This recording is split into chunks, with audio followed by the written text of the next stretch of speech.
नमस्कार, स्वागत है आपका हेल्थ फर्स्ट में। आपके साथ मैं हूँ श्वेता मिश्रा। आज नेशनल एपिलेप्सी डे है, 17 नवंबर। बेहद खास है, बहुत सारे रोगी हैं इसे लेकर जो इलाज करा रहे हैं, लेकिन इसके क्या कारण होते हैं, कैसे इसे समझा जाए, क्या इसके इलाज है, इन्हीं सब चीज़ों पर बात करने के लिए आज हमारे साथ बेहद खास मेहमान मौजूद हैं। हमारे बीच है doctor R.K. Surekha ji, neurology विभाग के विभागाध्यक्ष हैं, महात्मा गांधी मेडिकल कॉलेज से। सर, बहुत स्वागत है आपको। और खास बात यह है कि एपिलेप्सी को लेकर यानी कि मिर्गी रोग को लेकर इतना काम किया इन्होंने, 27 साल से लगातार कैंप कर रहे हैं और इसे लेकर ही Guinness book of world record और लिम्का बुक ऑफ रिकॉर्ड में भी इनका नाम दर्ज है। सर, बहुत स्वागत है आपका। सबसे अहम सवाल ये कि मिर्गी रोग क्या है, क्या कारण इसके होते हैं, इस रोग को कैसे समझा जाए और कितनी गंभीरता से लिया जाए? देखिए, मिर्गी रोग लोग बाग इसको ऊपरी हवा का असर मानते हैं जी, लेकिन एक्चुअली में मिर्गी रोग एक मस्तिष्क का रोग है। हमारे मस्तिष्क में असंख्य कोशिकाएं होती हैं और इन कोशिकाओं में विद्युत का प्रवाह होता है, और जब ये विद्युत का प्रवाह बहुत ज़्यादा हो जाता है तो मरीज को दौरा पड़ जाता है। और दौरे में क्या होता है, मरीज के हाथ पैर हिलने लग जाते हैं, या वो बोलने लग जाता है, या मुंह में झाग आ जाता है। तो ये सब मिर्गी के रूप में आता है। आपको ये बता दूं मैं कि एक जो अटैक पड़ता है उसको हम कहते हैं दौरा जी, और एक दौरा को हम मिर्गी नहीं कहते। अगर मिर्गी का दौरा हम जब भी कहते हैं जबकि बार बार दौरे पड़े। बिल्कुल। और बहुत सारे मिथ भी है मिर्गी रोग में, भूत प्रेत, टोने टोटके, इस पर भी लोग बड़ा भरोसा करते हैं और ऐसा लगता है। इसे कैसे आप देखें, कैसे इन चीज़ों को समझना चाहिए लोगों को? देखिए, मिर्गी रोग को भूत प्रेतों से संबंधित माना गया है, ऊपरी हवा का असर माना गया है। जब मिर्गी के रोगी को दौरा पड़ जाता है तो उसको जूता सूंघाया जाता है, उसको चप्पल सूंघा देते हैं, उनको प्याज सूंघा देते हैं, उसके मुँह में पानी डाल देते हैं, उसकी जीभ में उसमें कपड़ा ठूंस देते हैं। तो ये सब भ्रांतियां हैं। और भी कई भ्रांतियां मैं आपको बताऊं। लोग भाई समझते हैं कि मिर्गी रोग छुआछूत का रोग है, उसको हाथ लगा रहे तो उनको हो जाएगा, या वो जो मिर्गी रोग जो हो गया वो बुद्धू है, या उनकी शादी नहीं हो सकती। तो ये सब भ्रांतियां हैं। तो इन भ्रांतियों का मैं बताना चाहूँगा कि मिर्गी रोग केवल मस्तिष्क का रोग है, और ये न ऊपरी हवा का असर है न और कोई जादू टोना है, और इसका इलाज संभव है जी। इसके कारण क्या होते हैं, क्यों होता है मिर्गी का रोग? देखिए, मिर्गी रोग का ये देखा गया कि 60 से 70% केसेस में तो कोई कारण नहीं मिलता। इसको हम कहते हैं इडियोपैथिक।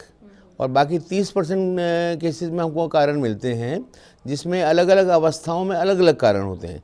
जैसे बच्चा है, बच्चा जन्मता है तो उसको डिलीवरी की डिफ़िकल्टीज़ होती हैं, या उसको सांस नहीं आता, आपने देखा होगा कि बच्चा रोता नहीं है, या उसके जन्मजात विकृतियाँ होती हैं, तो ये, या इन्फेक्शन होता है बच्चे में। इसी तरीके से बड़ों में चोट की एक बीमारी होती है कि गिर जाता है, या एक्सीडेंट हो गए, या उसके रसौली हो गई, या उसके इन्फेक्शन हो गए, टीबी हो गई दिमाग की, या उसके शुगर की बीमारी हो गई। तो इस तरह की कई, और या वो सेवन करता है नशे की दवाइयों को, तो उससे भी दौरे आ जाते हैं।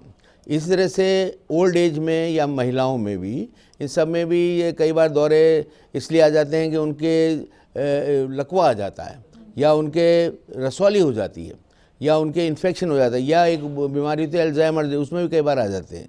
तो इस तरह अलग अलग कारण होते हैं। आजकल एक और मैं बता दूं कि एक बीमारी है जिसको हम कहते हैं सिस्टिसर्कोसिस, या कृमि के लार्वा।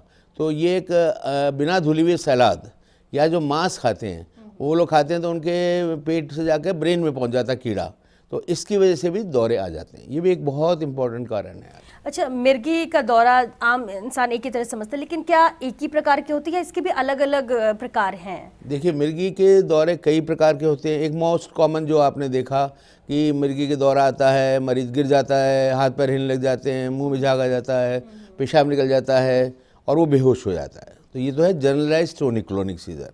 एक आता है आंशिक मिर्गी। आंशिक मिर्गी मतलब केवल एक हाथ हिलता है, या एक पैर हिलता है, या मुंह का एक तरफ से हिलता है, या एक आंख के ऊपर से ही मसल ट्विच करने लग जाता है।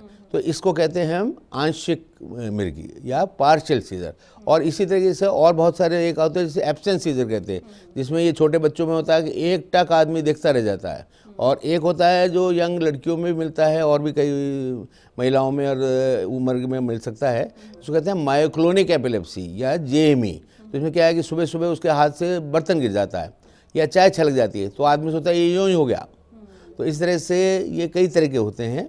आपको मैं एक और बता दूं कि हिस्टेरिकल एपिलेप्सी इसको हम कहते हैं।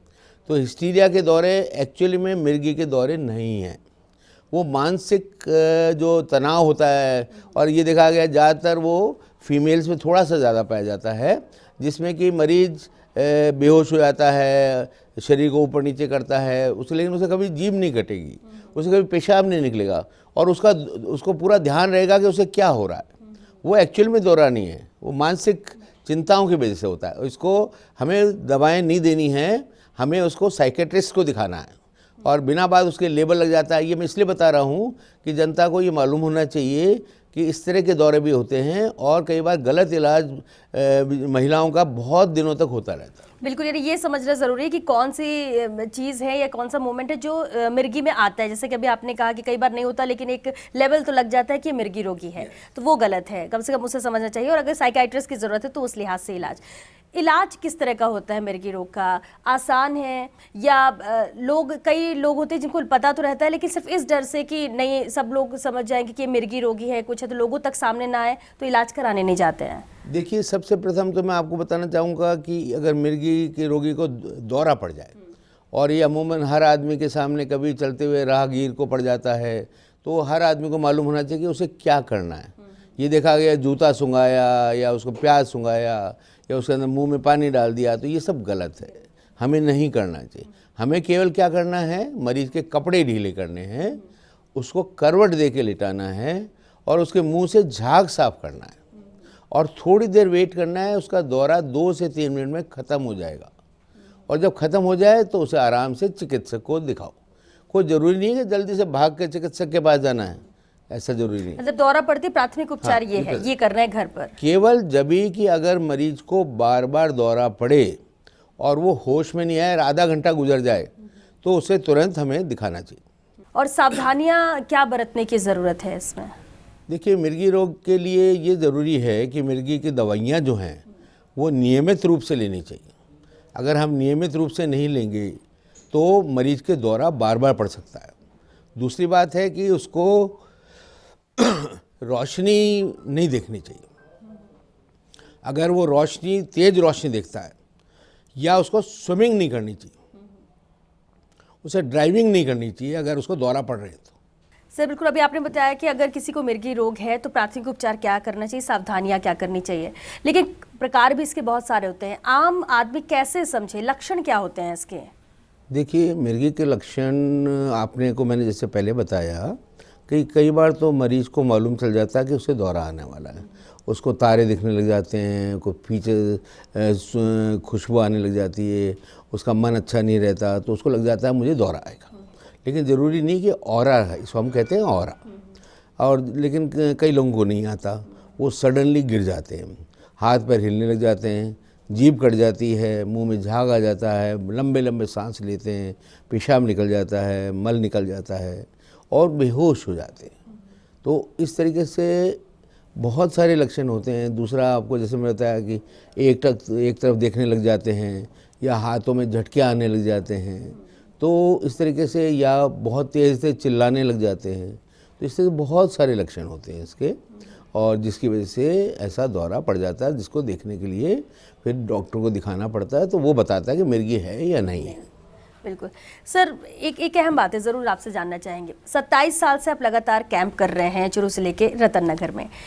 27 साल भी बहुत लंबा वक्त होता है, बहुत सारे पेशेंट्स आपके पास आते होंगे, अलग अलग तरीके के आते हैं। आपके माइंड में ऐसा क्यों आया कि कैंप करना ज़रूरी है? क्योंकि जो रोगी होगा वो तो आप तक पहुंचेगा या हॉस्पिटल पहुंचेगा इलाज कराने के लिए। कैंप से आम जन को क्या फ़ायदा होता है, और ग्रामीण क्षेत्र में लोग कितने सजग हो रहे हैं मिर्गी रोग को लेकर?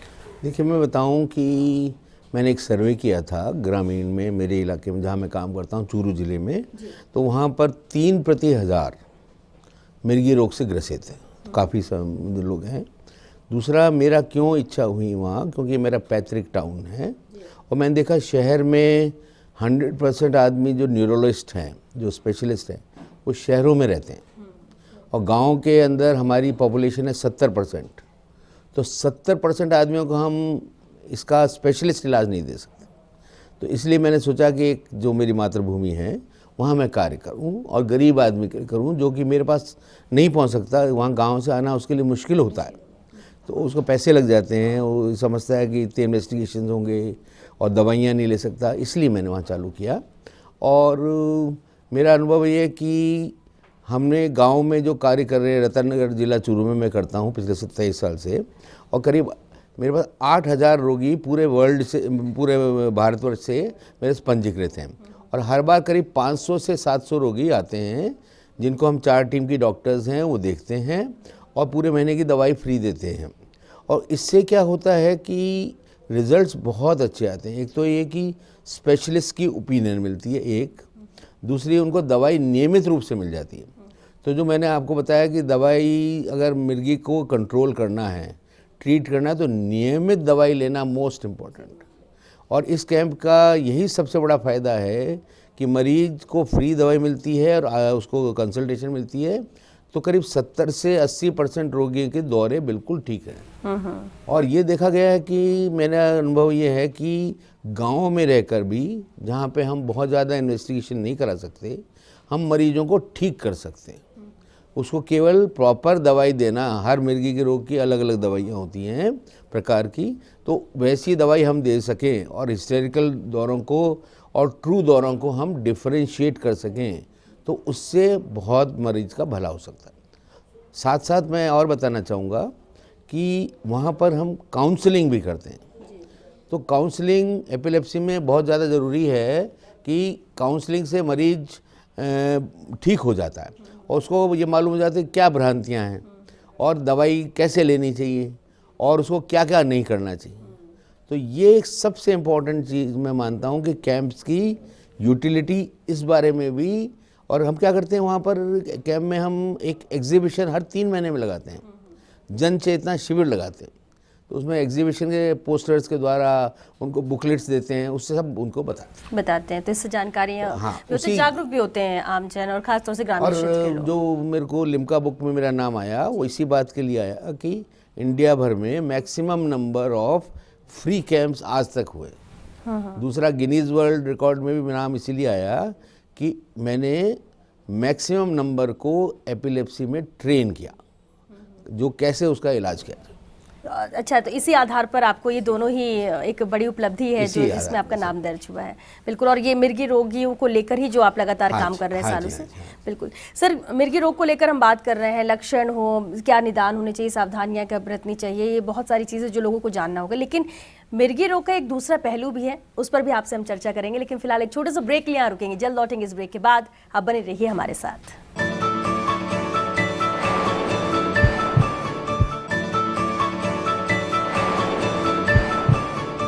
ब्रेक के बाद एक बार फिर आप सभी का बहुत स्वागत है। डॉक्टर आर के सुरेका लगातार हमारे साथ बने हुए हैं। डॉक्टर सुरेका, एक बार फिर आपका बहुत स्वागत है। हम मिर्गी को लेकर बात कर रहे हैं, लेकिन मिर्गी का नेगेटिव इम्पैक्ट भी है, क्या परिवार पर ये पड़ता है? खासतौर से महिलाओं की अगर बात करें तो किस तरह से वो नेगेटिव इम्पैक्ट है? आपने बहुत अच्छा सवाल किया। महिलाओं में मिर्गी होना कई लोग अभिशाप मानते हैं, और जैसे ही मिर्गी का डायग्नोसिस होता है तो घर वाले चिंतित हो जाते हैं कि मेरे डॉटर की शादी कैसे होगी। और चाहे लड़का हो चाहे लड़की हो, दोनों में ही ऐसा उनको चिंता हो जाती है। तो मैं ये बताना चाहूँगा कि मिर्गी रोग अभिशाप नहीं है, और महिलाओं को इसमें चिंता करने की दरकार नहीं है। उनकी शादी हो सकती है, जैसे कि एक नॉर्मल महिला की शादी होती है वैसे ही इनकी शादी हो सकती है। केवल उनको यही करना चाहिए कि योग्य चिकित्सक से अपनी दवाई लेनी चाहिए, और 3 से 5 साल की दवाई में ज़्यादातर महिलाएं लोगों इस रोग से मुक्त हो सकती है। और यहाँ तक हम कहते हैं कि दवाइयाँ बंद हो सकती हैं और वो एक नॉर्मल आदमी की जैसे जी सकती है। महिलाओं के संबंध में और ये बताना चाहूँगा कि जैसे पीरियड्स आते हैं तो इसको हम कहते हैं मिनार्की, और जिस समय तो उस समय कुछ दौरों का ज़्यादा पड़ सकते हैं, तो उसकी चिंता नहीं करिए। वो समय थोड़ी देर में निकल जाता है और उसके लिए हम एक आधी दवाई दे देते हैं जिससे कि उसको दौरे नहीं पड़ेंगे। इसी तरीके से जब महिला की शादी हो जाती है और उसको बच्चे के धारण करने होते हैं या गर्भाधारण करना होता है, तो उसमें कोई घबराने की बात नहीं है। मिर्गी की रोगी महिलाओं को चिंता की ज़रूरत नहीं है। उन्हें क्या करना चाहिए कि उन्हें एक योग्य चिकित्सक से मिलकर के डिसाइड करना चाहिए कि उन्हें गर्भाधारण करना है। तो उसके लिए हम या तो दवाई बंद करके करवा देते हैं, और या दवाई बंद जब करते हैं 3 साल तक या 4 साल तक दौरे नहीं आते तो धीरे धीरे दवाई बंद करते हैं। ऐसे एकदम से दवाई बंद नहीं करनी चाहिए, या हम उनको कुछ जैसे फॉलिक एसिड की गोली है, तो ये बहुत सस्ती और 5 मिलीग्राम की 10-20 पैसे की आती होगी और सरकार में फ्री मिलती है, ये देनी चाहिए। तो इसमें बच्चे पर विकार नहीं होते। तो एक तो गर्भाधारण के पहले वो डॉक्टर से मिल ले, उसके डोज और दवाइयों की डोज जितनी कम कर सकती है हम कर देते हैं, और उसके कंट्रोल में रहती है। तो बच्चा जब जन्म होता है तो उसके अंदर कॉम्प्लिकेशन नहीं होते, तो इसको हम ध्यान रखते हैं। इस तरह से बच्चा होने के बाद उसको कई लोग दूध नहीं पिलाती, तो माँ जो अगर बच्चे को दूध नहीं पिलाएगी तो बच्चा कमज़ोर हो जाएगा। और ऐसा देखा गया है कि एपिलेप्सी के मरीज चाहे दवाई लेते हैं तो भी माँ के दूध में उनका सिक्रेशन इतना नहीं होता कि बच्चे को नुकसान दे दे। तो इसलिए दूध पिलाना चालू रखना चाहिए। एक और बात बताना चाहूँगा कि मैं गर्भाधारण जब करती हैं तो महिलाएं अपनी दूसरी एपिलेप्सी की दवाई रोक देती हैं। उनको रोकना नहीं चाहिए, रोएंगे तो दौरा आ जाएगा, और दौरा आएगा तो बच्चे को और माँ को दोनों को नुकसान हो जाएगा। तो इस तरीके से हमें ये करना चाहिए कि महिलाओं को चिंता करने की बिल्कुल दरकार नहीं है। जैसे एक नॉर्मल महिला अपना धारण करती है, गर्भ धारण करती है, बच्चा पैदा करती है, उसको बड़ा करती है, वो भी कर सकती है। यानी डॉक्टर से कंसल्ट करें, सावधानियां बरतें तो सब चीज़ पॉसिबल है, कुछ और भी अपनी इम्पॉसिबल दवाई नहीं है, और दवाइयाँ लेना बहुत ज़रूरी। लेकिन हम जिस तरह से एपिलेप्सी की बात कर रहे हैं, क्या ये बीमारी आधार हो सकता है तलाक को लेकर भी? क्या ये आधार हो सकता है, या लॉ क्या कहता है? ये आपने बहुत अच्छा सवाल पूछा। और मैंने देखा कि मेरे पास जब मरीज बहुत सारे आते हैं और महिलाओं की जिनकी शादी हो जाती है, उनको शादी के टाइम दौरा आ जाता है, तो ससुराल वाले दौड़े दौड़े आते हैं कि साहब हम तलाक देना चाहते हैं। तो मैं उनको ये बताता हूँ कि आजकल हमारे भारतीय लॉ में 1955 में पहले ये था कि इसको मानसिक बीमारी में माना करते थे, तो इसलिए लोग इसका तलाक हो जाता। लेकिन 1999 में लोकसभा ने ये पास कर दिया एक्ट कि अब ये इसके बेसिस पर कोई भी तलाक नहीं हो सकता, ये बेसिस नहीं हो सकता तलाक। तो महिलाओं को चिंता करने की बिल्कुल दरकार नहीं है, कोई उनको तलाक नहीं दे सकता। महिलाओं को ही नहीं, मैं आदमियों के लिए भी कहता हूँ कि उनको भी कोई चिंता करने की दरकार नहीं है कि इस बेसिस पे कोई महिला उसको तलाक नहीं दे सकती। और एपिलेप्सी और रोजगार को लेकर क्या कहती है थीसिस की, क्या किस तरह से इसमें इम्पैक्ट पड़ता है और किस तरह से सुधार किया जा सकता है? ये क्वेश्चन भी देखिए, हर अभिभावक जो होते हैं अपने बच्चों के लिए हमें पूछते हैं कि हमारा बच्चा क्या क्या कर सकता है। तो हमारा इसमें यही कहना है कि मिर्गी रोगी कोई अभिशाप नहीं है, वो एक ऑर्डिनरी आदमी जैसे है। हमें उसे खेलने कूदने देना चाहिए। बड़े बड़े आदमी हुए, Aristotle, Socrates, Napoleon, John T Rhodes, ये तो बड़े बड़े आदमी हैं जिनके सबके एपिलेप्सी थी, और क्या हाइट्स पे ये लोग पहुँचे। तो कोई रोक नहीं सकता किसी आदमी को। अब मैं ये कहना है कि कोई भी रोज़गार एक्सेप्ट एक दो रोज़गार है जिनमें हम कहते हैं कि जैसे एरोप्लेन उड़ाना है, या इंजन रेल चलानी, या ड्राइविंग वाले है, और या स्विमिंग के अंदर जाना है, तो या ऐसे जहाँ से आदमी के मशीनों में काम करते हैं, तो ऐसे व्यवसाय उनको नहीं लेने चाहिए। बाकी वो इंजीनियर, डॉक्टर, सब कुछ, वकील, सब बन सकते हैं, और वो अपना नाम, अपने खुद का नाम और अपनी फैमिली का नाम रोशन कर सकते हैं। और इसके बारे में ये भी बता दूं मैं कि सरकार और हमारा भारतीय कानून इसे डिसेबिलिटी नहीं मानता, तो ये डिसेबिलिटी में नहीं आती है। बिल्कुल। अच्छा, जैसे कि आपने जिक्र किया कि सामान्य तौर पर जिस तरह की बीमारियां होती ये है, लेकिन इसे लेना चाहिए, गंभीरता से इलाज कराना चाहिए। दूसरी तरफ ये आधार नहीं बन सकता कि आप तलाक दो, या ये डिसेबिलिटी में भी नहीं आता है। क्या ये बीमारी में ऐसे शामिल है जिसका बीमा भी हो? देखिए, ये बीमा वाला बात बहुत ज़्यादा मैं नहीं बता पाऊँगा, लेकिन थोड़ा जितना मुझे मालूम है मैं बताता हूँ कि इसका एपिलेप्सी वाले मरीज का बीमा हो सकता है। केवल उसमें ये लोग थोड़ा सा उसका प्रीमियम ज़्यादा लेते हैं। केवल इसी बात के बीमे में थोड़ी कमी रहती है कि हेल्थ कि उसकी डेथ हो जाए और एपिलेप्सी के कारण हो, तो वो नहीं करते। बाकी कार का बीमा है, घर का बीमा है, इन सब का बीमा हो सकता है। और ड्राइविंग भी ऐसे पेशेंट को अवॉइड करना चाहिए, क्योंकि मिर्गी का तो कभी भी आ सकते हैं। आपने बिल्कुल सही कहा। नॉर्मली स्पीकिंग ड्राइविंग नहीं करनी चाहिए, लेकिन आप देखिए कि ड्राइविंग ऐसी चीज़ है जिसको अवॉइड करना बड़ा मुश्किल है।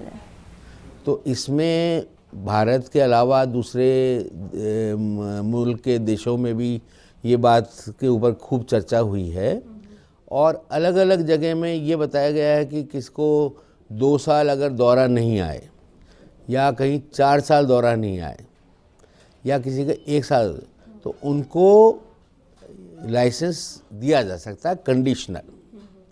केवल यही कहना है मेरा इस बारे में, प्रैक्टिकल व्यू मेरा ये है जी। और वो पर्सनल व्यू है कि मरीज को अगर दौरा आए तो उसे कुछ महीने या 6 महीने नहीं चलाना चाहिए जब तक कि उसके दौरे कंट्रोल नहीं हो जाए, और चलाए तो भी वो अपने साथ में किसी को बैठा के चलाए और दिन में चलाए, रात में नहीं चलाए। बिल्कुल। डॉक्टर सुरेखा, एक अहम सवाल ये भी कि आप क्योंकि 27 साल से कैंप भी कर रहे हैं, लंबा वक्त आपका इस फील्ड में गुजरा, बहुत सारे रोगियों से भी मिले आप, पहले और अब में पेशेंट की संख्या बढ़ी है या कम हुई है, या पहले और अब में क्या बदलाव आपको पेशेंट में नज़र आता है? देखिए, पहले और अब में ये कि इन्वेस्टिगेशंस बढ़ रहे हैं, दवाइयाँ के नई दवाइयाँ आ रही हैं, नए साधन आ रहे हैं, और हम सर्वेज भी बड़े फास्ट और कंप्यूटराइज्ड और बहुत हमारे पास सुविधाएं आ गई हैं, तो मिर्गी रोगियों की संख्या तो बढ़ रही है। कहते हैं कि 4 से 10 प्रति हज़ार भारतवर्ष की संख्या ये है। कहीं साउथ में 10 भी है, कहाँ हमारे नॉर्थ में कई जगह में 4 भी है। जैसे मैंने आपको बताया कि मैंने चूरू में किया, वहाँ 3 ही हैं, और जयपुर में एक सर्वे हमने किया था, उसमें करीब 2 आई थी।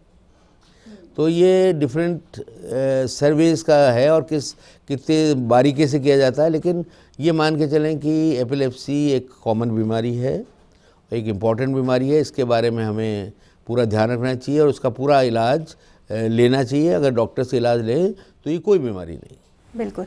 और कोई मिर्गी रोगी है, दौरे आते हैं, इसका भी कोई टाइम पीरियड है कि कितने दौरे, या फिर दवा लेने के बाद नहीं आते हैं, या दवा मिस करो आप तो आ सकते हैं, या दवा लेने के साथ भी दौरे आते हैं, या थोड़ा फ़र्क आता है? कैसे इसको समझें? देखिए, ये मिर्गी रोग को अब जब हम दवाई देते हैं तो कई लोग पूछते हैं कि हमें कितने दिन दवाई लेनी है। तो इसका ये है कि हमारे जो रिसर्च हुई है उसमें ये बताया गया है कि कम से कम 2 साल से 5 साल के समय में हमें तब तक लंबी दवाई चलेगी, एक बात। और मरीज को एक भी दिन दौरे की दवाई बंद नहीं करनी चाहिए, चाहे वो व्रत रखता है तो भी उसे दवाई लेनी चाहिए, क्योंकि एक दिन भी बंद करेगा और उस रोज़ उसको दौरा आ गया तो उसके आगे 3 साल खसक जाएंगे। मतलब सपोज उसके 2 साल दौरा नहीं आया और उसने एक दिन दवाई बंद कर दी, दौरा आ गया, फिर उसको 3 साल के आगे लेना। तो इस तरीके से ये देखा गया। अच्छा, दूसरे ये आपने क्वेश्चन पूछा कि क्या दवाई लेते लेते भी मिर्गी के दौरे आ सकते? तो ये बात है कि दौरे ज़रूर आ सकते हैं। सपोज़ वो आदमी मिर्गी की दवाई लेना भूल गया, एक। दूसरी बात ये कि उसने रात को नींद नहीं ली। तीसरी है कि उसको चिंता फिक्र बहुत ज़्यादा है। चौथी बात है कि उसको मदिरा का सेवन कर लिया, या नशे की दवाई सेवन कर ली, या रात को सोया ही नहीं, पढ़ाई में ज़्यादा लग गया, या शादी ब्याह में लग गया। और ज़्यादातर मैंने देखा कि शादी ब्याह जब होता है तो मैं अपने मरीजों को ये एडवाइस करता हूँ कि शादी गोदूली फेरे करें, कि कम से कम। नहीं तो ज़्यादातर महिलाओं को ये देखा गया है कि बेचारी जब शादी हो रही है तो उस समय दौरा आके गिर जाती। तो ये मैं बताना चाहूँगा सबको कि अगर मिर्गी रोगी है तो उनके फेरे जल्दी कर लें। और इसका ट्रीटमेंट क्या है? जैसे आपने कहा दवा लेना बोले, तो क्या सिर्फ मेडिसिन ही है, या कोई टेस्ट होते हैं, या कितना लंबा इसका इलाज चलता है, या फिर एक बार टेस्ट होने के बाद आपको जो मेडिसिन दी आपको वो बस रेगुलर लेना है? ये सब में अलग अलग कैटेगरी है। देखिए, हमारा अनुभव, जो मेरा गांव में भी अनुभव है और जो यहाँ भी अनुभव है, उसके अनुसार 60 से 80% रोगियों के दौरे दवाइयों से ठीक हो जाते हैं।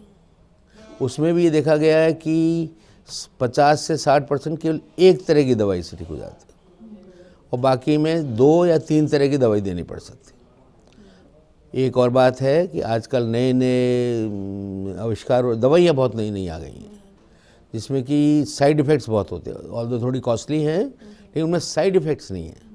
जैसे पुरानी दवाइयों में कुछ साइड इफ़ेक्ट्स है कि मुंह पे बाल आ जाना है, या दांत में बढ़ जाना है, मसूड़े बढ़ जाना है, ये सब बातें थी। आजकल नई दवाई आ गई हैं जो एक ही बार या 2 बार लेनी पड़ती हैं और उससे दौरे ठीक हो जाते हैं। एक और बताऊं मैं आपको कि जिनके 10% से 15% लोग जो ठीक नहीं हो रहे दवाइयों से, 3 दवाइयों से भी, तो उनको हम शल्य क्रिया करते हैं, सर्जिकल इलाज भी होता है उसका। उन सर्जरी के इलाज से उनको हम पूरी तरह से ठीक कर सकते हैं। बिल्कुल। और एक लास्ट ज़रूर चाहेंगे कि हमारे उन व्यूवर्स के लिए जो इस रोग से ग्रसित हैं, जो इलाज करा रहे हैं, कोई मैसेज आप देना चाहें तो? देखिए, मैं आपको फिर मैं अपने सारे मिर्गी रोगियों को ये मैसेज देता हूँ कि वो मिर्गी रोगी ये न समझें कि हम बेकार हो गए। वो लाइलाज नहीं है, इलाज वाली बीमारी नया अभिशाप है। और नियमित दवाई ले और मिर्गी को दूर भगाए, ये मेरा एक स्लोगन है जो मैं सभी को कहता हूँ कि अगर हमें इलाज करना है तो नियमित दवाई। चलिए, बहुत शुक्रिया डॉक्टर आर के सुरेका, आप हमारे शो में आए और बेहद अहम था और आज दिन भी खास है। तो ऐसे में हमारे दर्शकों को और ख़ासतौर से मिर्गी रोगियों, क्योंकि अगर आपके जहन में कोई नेगेटिव ख्याल आ रहा है तो आप उसे हटा दीजिए, क्योंकि इलाज है इसका, इलाज और इस इलाज के जरिए पूरी तरह से ख़त्म भी हो सकता है मिर्गी रोग। तो ये आजीवन आपको नहीं सहन करना पड़ेगा, लेकिन गंभीरता से ज़रूर लीजिए इस बीमारी को और दवा का सेवन रेगुलर कीजिए। चलिए, इसी के साथ हमें दीजिए इजाज़त। नमस्कार।